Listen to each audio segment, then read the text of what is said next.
Before we begin, hit like and subscribe if you're one of the regulars.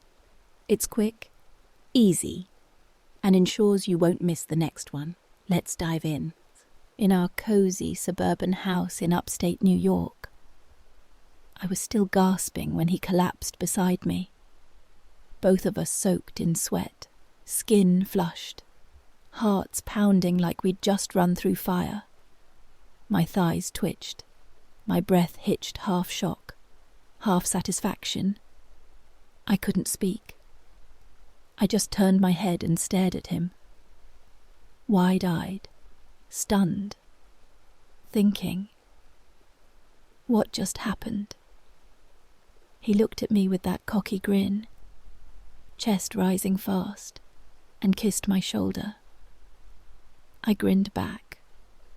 It's been like that every night lately. He chuckled under his breath. Honestly, I didn't think it could get better between us. But somehow it has. It really has, I whispered, dragging my nails gently down his back. Ever since that night, he said, a small smile tugging at the corner of his mouth. That night when I surprised both of us. I gave him a slow smile. He laughed. By doing something most wives would never even consider. I smirked. Married? Glowing? And maybe just getting started? We both laughed softly, but then his voice lowered. You know I was scared before we did it. Right, I kept thinking, what if it changes you? What if something gets lost between us? I watched him closely. Do I look like I've changed? He didn't hesitate. Yeah, for the better. That pulled a real smile from me because he was right. I had changed, but not in the way most men fear. I felt stronger, sexier, more in tune with myself, and somehow we'd grown even closer through it. I kissed him slowly, letting him feel it. You freed me, I said. The way he stared at me, like he was trying to memorize this new version of me, told me he was hooked. He was still watching me, as if I might disappear if he blinked. I smiled and tucked myself closer, resting my chin on his chest. You've been glowing all week, he murmured, brushing a hand through my hair. Should I be worried you're already craving another round like that? I rolled my eyes, laughing. God, men, you think if a woman enjoys something once, she's addicted to it forever. Well, when it involves that, he said, raising an eyebrow. I think it's a fair assumption. I traced a circle on his skin with my fingertip. You really think I'm that selfish? He paused. Wait, what are you talking about? I looked up at him, letting a smile form slowly. I mean, I had my turn. He blinked. No? Yes, I said, tilting my head. You remember that co-worker you always pretend not to stare at during my Zoom calls? His eyes widened. You mean the one with the red lipstick? Mm-hmm, I said, biting my bottom lip. I've talked to her. He stared at me like I'd just rewritten the laws of marriage. She's curious, I went on, open-minded, and she's bringing a friend.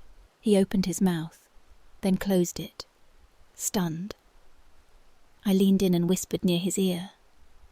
I was going to surprise you, but since the secret's out, you might as well start looking forward to tomorrow night.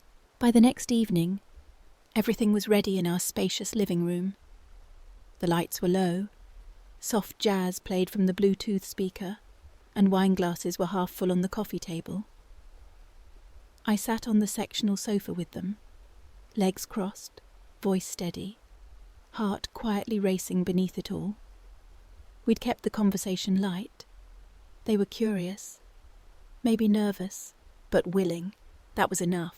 Then I heard the front door. He stepped into the foyer, and everything shifted.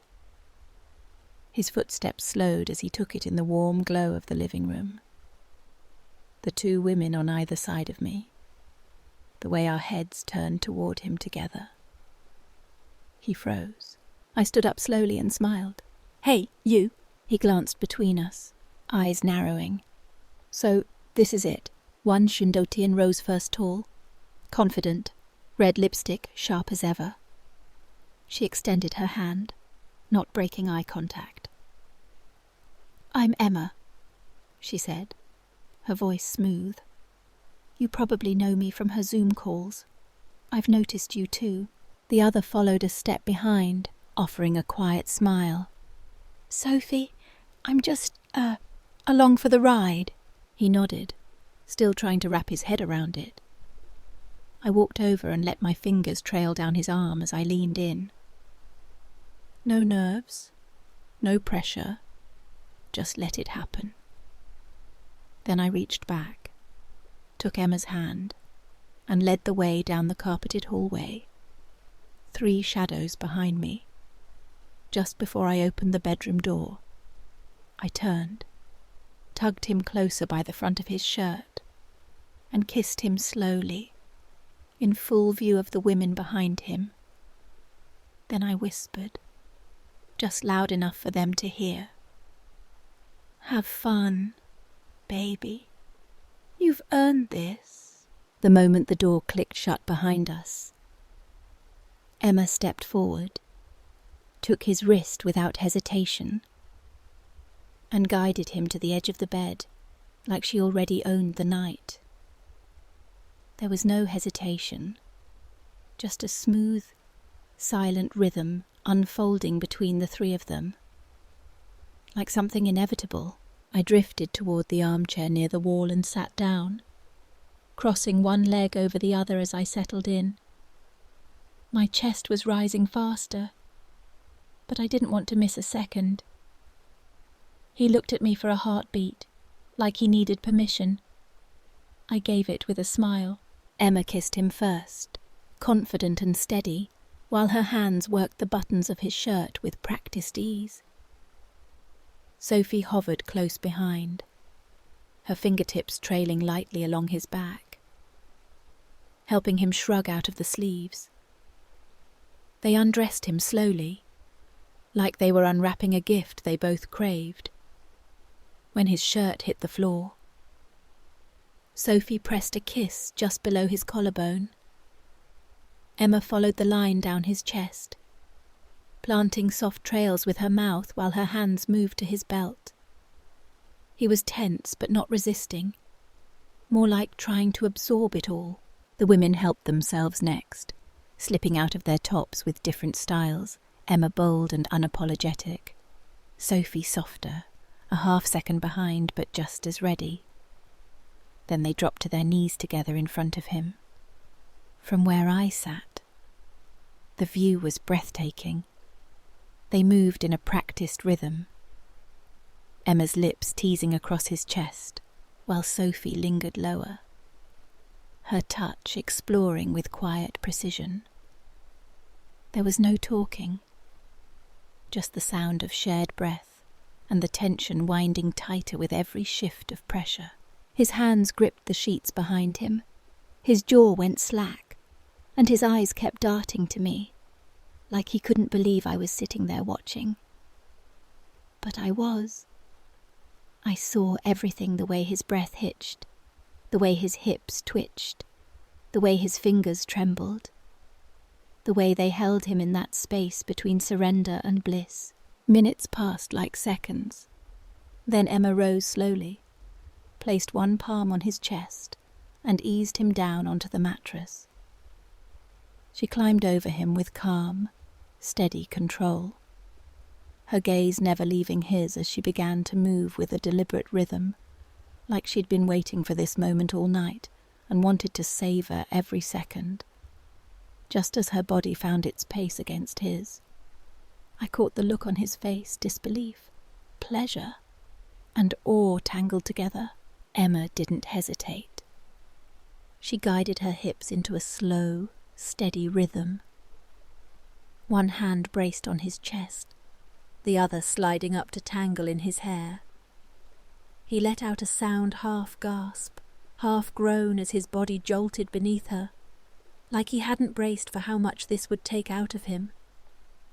She smiled, clearly pleased. Her pace was deliberate at first, each movement drawing out a breath he couldn't quite catch. His hands gripped the edge of the bed, holding on like it was the only thing anchoring him.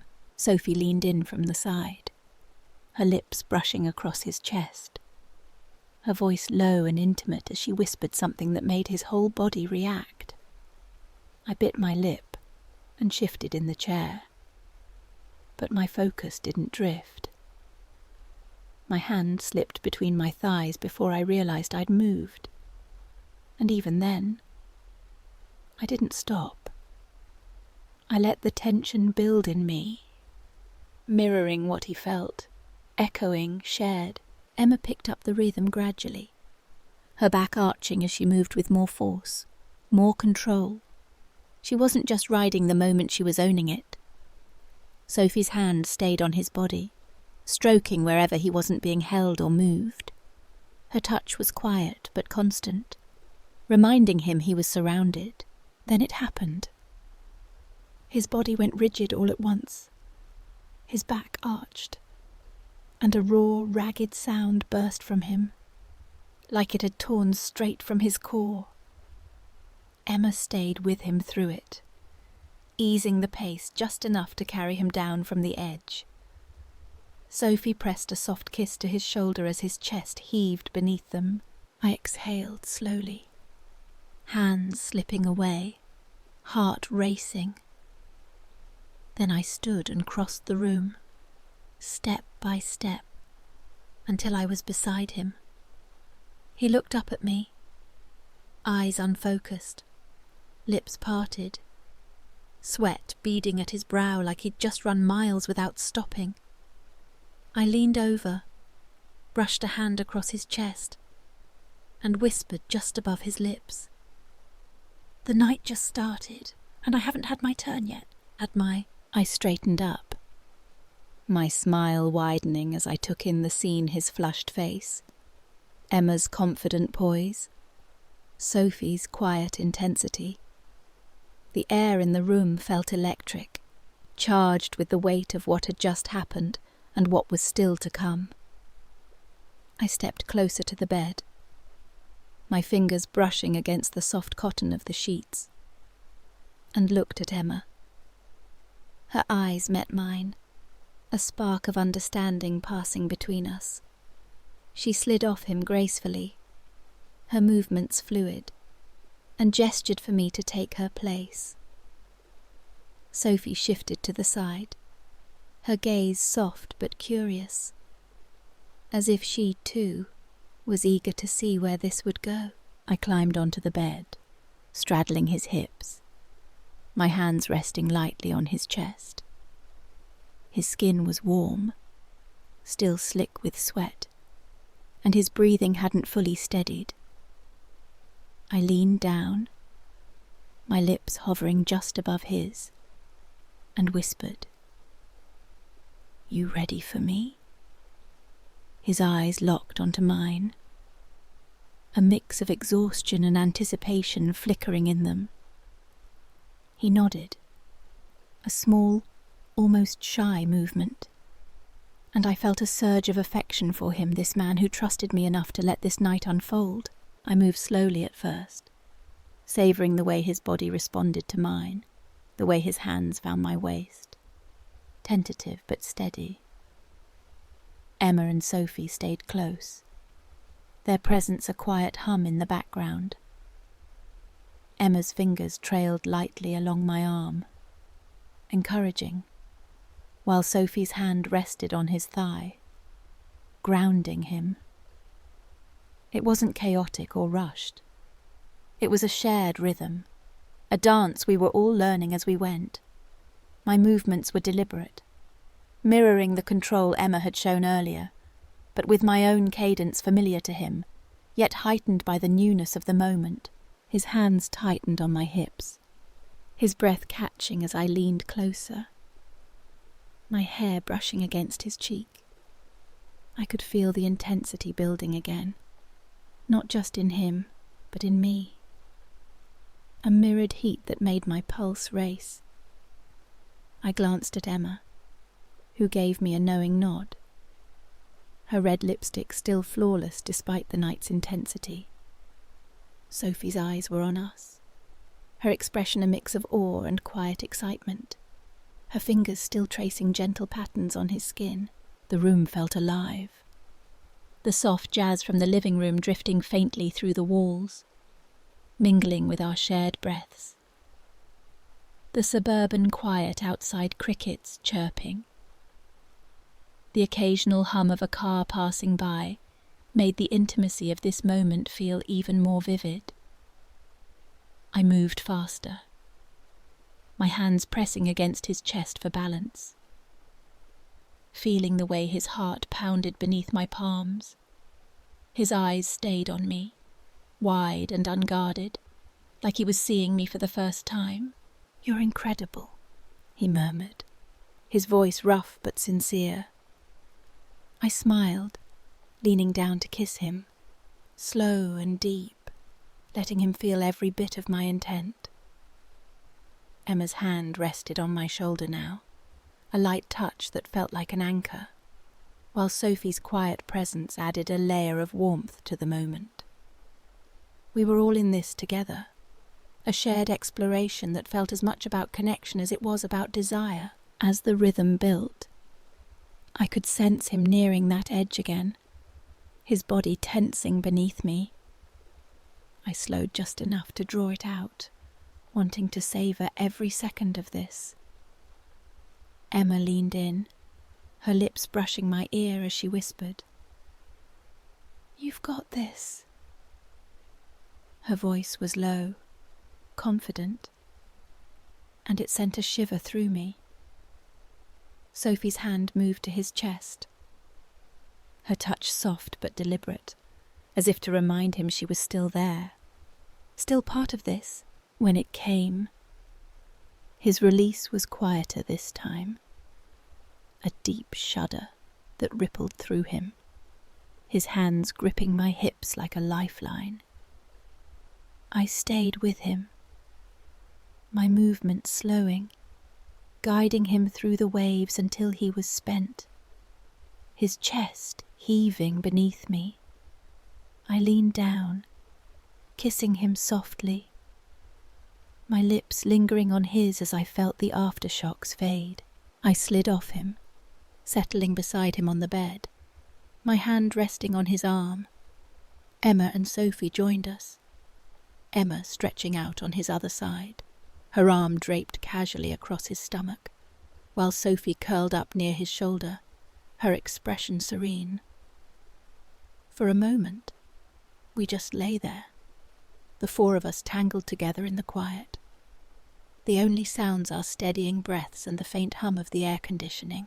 I looked at him, his face still flushed, his eyes half closed but bright with something new gratitude. Maybe, or a deeper kind of trust. "You okay?" I asked, my voice soft. He laughed, a low, warm sound. "More than okay. That was..." He trailed off, shaking his head. "I don't even have words," Emma chuckled, propping herself up on one elbow. "Good. That was the point." Her tone was playful, but there was a warmth in her eyes that hadn't been there before, a kind of respect for what we'd all just shared. Sophie smiled, her voice barely above a whisper. "I'm glad I came. This was different, in a good way." We stayed like that for a while, talking in low voices, the conversation light but meaningful. We spoke about boundaries, about trust, about how this night had shifted something in all of us. Emma shared a story about a similar experience she'd had years ago, her confidence making the memory feel like a gift rather than a boast. Sophie admitted she'd been nervous but felt safe with us, her quiet demeanour hiding a surprising boldness. He listened, his hand finding mine, squeezing gently as if to say, "We're okay." We're more than okay. Eventually, we moved back to the living room, wrapping ourselves in soft blankets from the couch. The wine glasses were still there, now warm but untouched. I poured fresh ones, handing them out as we settled onto the sectional sofa, the jazz playlist looping back to a familiar Miles Davis track. The conversation turned to lighter things: work, weekend plans, the best diners in upstate New York. It felt normal, grounded, like we'd crossed a threshold and found something new on the other side. As the night wound down, Emma and Sophie gathered their things, exchanging hugs and promises to stay in touch. Emma winked at me as she left, her red lipstick still somehow perfect. Sophie gave a shy wave, her smile genuine. When the door closed behind them, I turned to him, the house quiet again. Just the two of us. He pulled me close, his arms wrapping around me as we stood in the foyer. "I don't know how to thank you," he said, his voice low. "That was a lot. But it was you who made it work." I smiled, resting my head against his chest. "We made it work. Together." We walked back to his bedroom, the sheets still rumpled, the air still warm with the night's energy. As we climbed into bed, I felt a certainty settle over me. This wasn't just a night. It was a beginning, a new chapter for us. One we'd write together, no matter where it led. The next morning, sunlight streamed through the blinds, casting soft lines across the hardwood floor. We woke slowly, tangled in each other, the memory of the night before lingering like a shared secret. Over coffee at our kitchen island, we talked about it, not just the intensity, but what it meant for us. He admitted he'd been nervous, not just about the act, but about what it might do to us. I told him I'd felt the same, but seeing him open up, seeing us navigate it together, made me feel closer to him than ever. We spent the day doing normal things, grabbing bagels from the local deli, walking through the neighborhood with its maple-lined streets, planning a barbecue for the next weekend. But there was a new ease between us, a quiet confidence that we could handle anything as long as we were honest with each other. That night, as we sat on the back porch, the stars bright above our suburban backyard, he took my hand. "You know," he said, "I think we're stronger now, not just because of last night, but because of what it showed us about each other." I nodded, squeezing his hand. "We're not just a couple, we're a team." And as we sat there, the cool night air wrapping around us, I knew he was right. This was our story now, and we were just getting started. "Be honest. Do you wish you were in his place tonight? If you were, what would you be doing? Tell me in the comments. I'll be reading. Before you head out, don't forget to like, subscribe, and turn on notifications so you never miss the next one. Thanks for watching.